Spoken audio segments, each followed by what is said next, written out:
If you're new to flying a drone, 3 quick tips around how to better plan your shots, what to do if you lose sight of your drone, and an advanced move of launching and landing your drone in your hand coming up.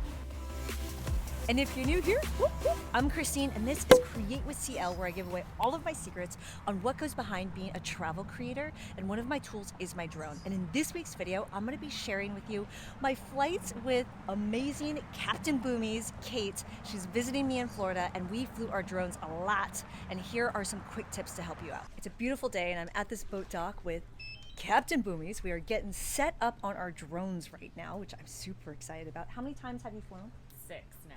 6 times after flying a few times with me the other day. So let's see what I can teach her. Photo and video planning before you put your drone up is super important. So we're sitting here chatting about some of the goals of this flight. One is she wants to capture some of the sandbars that are out there so that when she makes a video talking about the watercolor and like the depth of the sand versus the water when you're driving your boat, you can tell the difference. Other shot that she wants to get is like the photos and videos that she can use for social media or her website or things like that. A lot of times we might throw up our drone, get a ton of amazing videos, and realize that we completely forgot to get any photographs.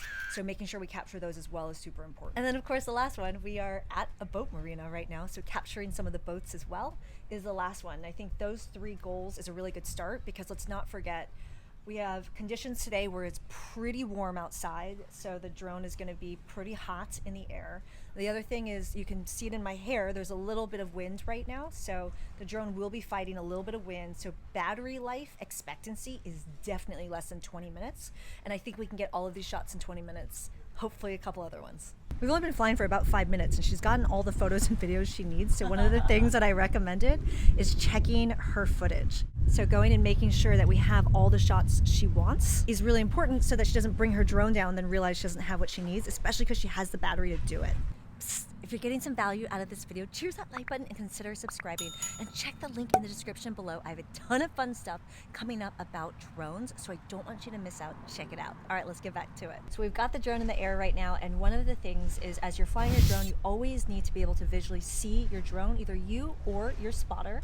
And we lost sight of it for just 1 second. And so as we brought it back closer to us so that we could find it where it's at in the sky, a recommendation I gave to her was, 1, use the map so she can know where it's at. And as we were flying it back toward us so we could get visual sight of it again, make sure it's higher than a lot of the things around. A lot of these boat masts are pretty high, so making sure it's above, probably at least 50 feet to be safe before flying it back to us so we don't fly into anything. Practicing hand launching the drone, because oftentimes Kate's going to be flying from a boat, so practicing when you're not on a boat is really important for when the time really comes. And a couple of the tips that I have for her: the drone is pointing the direction she wants to fly. We are holding the drone away from the wind because we don't want it to blow into our face. Holding it above your head. She's balancing it so that she can more easily press the launch button. So go ahead and launch it, and once she launches it, she's going to make sure she's pressing on the up button so that the drone goes directly up and not accidentally towards us.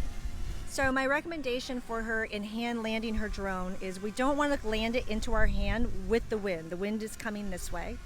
So we're going to bring it on this side of us, and we're gonna bring it down to a level where it's close but still over her head. And she's gonna come underneath, and exactly as expected, the downward sensors, pressing the down button, pinching the sides, pressing the down button. There you go. Nice. I had so much fun making this video. If you had some fun with me, cheers that like button and consider subscribing. And if you have tips, add them in the comments below. But I'm here every week with new videos. Consider looking in the link in the description so you don't miss out on a single thing. And I'll see ya in the next one. Ciao.